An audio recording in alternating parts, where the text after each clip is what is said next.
जो भूपेश काका की नीतियां हैं और कांग्रेस पार्टी की नीतियां हैं, वो सब इसी विचारधारा से जुड़ी हैं और सबकी यही, उसके नीचे यही सोच है, उनका आधार यही है कि आपका पैसा आपके जेब में जाना चाहिए। अब आप कहेंगे भाई कैसे हुआ ये?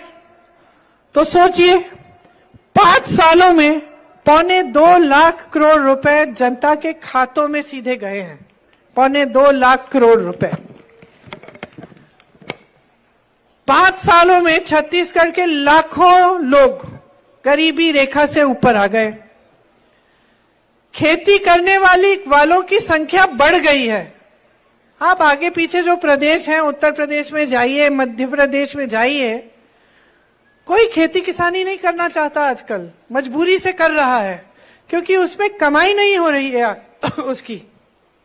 आज छत्तीसगढ़ में आपकी कमाई हो रही है और कमाई इस तरह हो रही है कि जो पलायन करके गए हैं वो कहते हैं कि हम वापस आके मदद करेंगे, घर जाएंगे, खेती किसानी करेंगे, क्योंकि यहाँ पे आपकी खेती किसानी से कमाई हो रही है। यहाँ का किसान खुश है। देश भर में किसान रो रहा है, आत्महत्या कर रहा है। आपने खुद देखा कि जब किसानों ने आंदोलन किया, किसने सुनवाई की उनकी? किसी ने सुनवाई नहीं की। ठंड में बैठे रहे, खाना पीना नहीं था, लेकिन लाखों किसान बैठे रहे कि हमारे ये जो काले कानून हैं इनको वापस लो। मोदी जी अपने घर से निकल के नहीं आए, जबकि उनसे 2-3 किलोमीटर दूर लाखों किसान बैठे थे। किसान शहीद हुए, सैकड़ों किसान शहीद हुए, कोई बात करने तक नहीं आया। आपने खुद अपनी आंखों से देखा कि देश का किसान कितना परेशान है।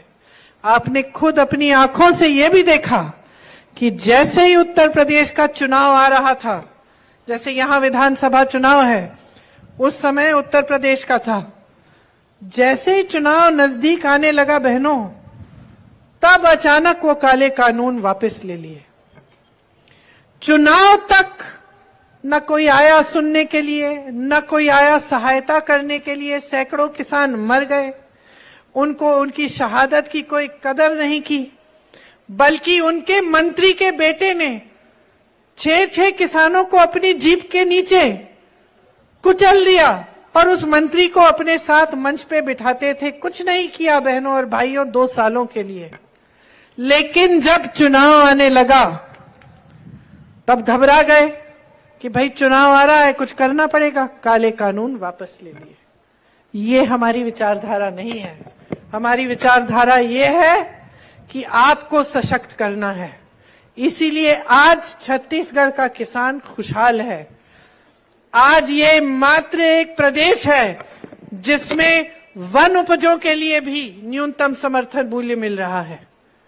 67 वन उपजों के लिए न्यूनतम समर्थन मूल्य आज छत्तीसगढ़ में मिल रहा है। धान का समर्थन मूल्य जो है यहां से ज्यादा किसी और प्रदेश में नहीं है। मैं जब जाती हूं प्रचार करने अन्य प्रदेशों में, मैं कहती हूं छत्तीसगढ़ को देखो, वहां 2400 रुपए मिल रहे हैं, तुम्हें 1200 मिल रहे हैं।